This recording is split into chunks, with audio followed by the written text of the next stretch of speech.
નમસ્કાર દર્શક મિત્રો, તહેલકા ન્યૂઝમાં આપ સૌનું હાર્દિક સ્વાગત છે। ડાંગ જિલ્લામાં સાપુતારા ઘાટ માર્ગમાં ગંભીર અકસ્માત સર્જાયો।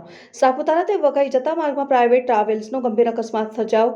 સુરતથી સાપુતારા ફરવા આવેલ બસ સાપુતારાના ઘાટ માર્ગમાં ઊંડી ખીણમાં પલટી જતા બે બાળકો દટાયાની આશંકા।